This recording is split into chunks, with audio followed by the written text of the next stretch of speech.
আমরা যখন কোনো ওয়েবসাইটকে ওপেন করি তখন ওই ওয়েবসাইটের বিভিন্ন ওয়েব পেজের মধ্যে বিভিন্ন কন্টেন্ট ইমেজকে দেখতে পাই, যা ওয়েবসাইটের লুককে অনেক অ্যাট্রাকটিভ করে তোলে। আজকের এই ভিডিওতে আমরা দেখব কি করে আমরা ওয়েব পেজের মধ্যে ইমেজকে ইনক্লুড করতে পারি। HTML এর দুটি ট্যাগ ইউজ করে আমরা কোনো একটি ওয়েব পেজের মধ্যে ইমেজকে ইনক্লুড করতে পারি। একটি হলো ইনপুট ট্যাগ এবং অন্যটি হলো আইএমজি ট্যাগ। ইনপুট ট্যাগের সাহায্যে যদি আমরা ইমেজকে ইনক্লুড করতে চাই তবে টাইপ অ্যাট্রিবিউটের মধ্যে দিতে হবে ইমেজ, এবং ইনপুট ট্যাগের ভিতর একটি এসআরসি অ্যাট্রিবিউট ইউজ করতে হবে, যার ভ্যালু হিসেবে দিতে হবে ওই ইমেজের লোকেশন অথবা ইমেজের নাম। এখানে যেহেতু আমরা ইমেজ এবং যেই ওয়েব পেজের মধ্যে আমরা ইমেজটিকে শো করাবো উভয়ই একই ফোল্ডারের ভিতর রয়েছে, তাই আমরা এসআরসি অ্যাট্রিবিউটের মধ্যে কোনো ফোল্ডারের নাম দেব না, এখানে শুধু আমরা ইমেজের নাম দেব। ইমেজকে একটি ফিক্সড হাইট এবং ওয়েডথ এর করার জন্য ইনপুট ট্যাগের ভিতর হাইট এবং ওয়েডথ অ্যাট্রিবিউট নিয়ে তাদের ভ্যালু দিয়ে দেব। এখন যদি আমরা ওয়েব পেজটিকে রান করাই তাহলে দেখতে পারবো যে একটি ইমেজ ওই ওয়েব পেজের মধ্যে শো হচ্ছে।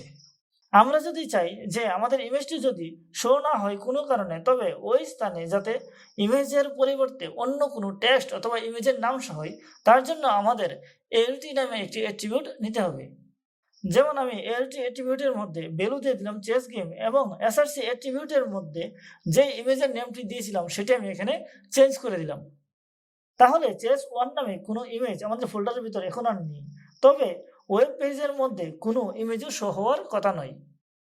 এখন যদি আমরা আমাদের ওয়েব পেজটিকে রান করি তাহলে দেখতে পারবো যে আমাদের ইমেজটি শো হচ্ছে না, কারণ আমরা এসআরসি অ্যাট্রিবিউটের মধ্যে ইমেজের নাম চেঞ্জ করে দিয়েছিলাম। ওই ইমেজের স্থানে এখন এলটি অ্যাট্রিবিউটের মধ্যে আমরা যেই টেক্সটটি দিয়েছিলাম সেটি শো হচ্ছে, অর্থাৎ চেস গেম যে টেক্সটটি আছে সেটি শো হচ্ছে। অন্যদিকে আমরা যদি আইএমজি ট্যাগের সাহায্যে ইমেজকে ইনক্লুড করতে চাই আমাদের ওয়েব পেজের মধ্যে, তবে আইএমজি ট্যাগের ভিতর এসআরসি অ্যাট্রিবিউটের মধ্যে আমাদের ইমেজের লোকেশন দিতে হবে, এবং এলটি অ্যাট্রিবিউটের মধ্যে দিতে হবে যে টেক্সটটি ইমেজ শো না হলে শো হবে। এবং ইমেজের একটি ফিক্সড হাইট এবং ওয়েডথ দেওয়ার জন্য আমরা আইএমজি ট্যাগের ভিতর হাইট এবং ওয়েডথ অ্যাট্রিবিউট নিতে পারি।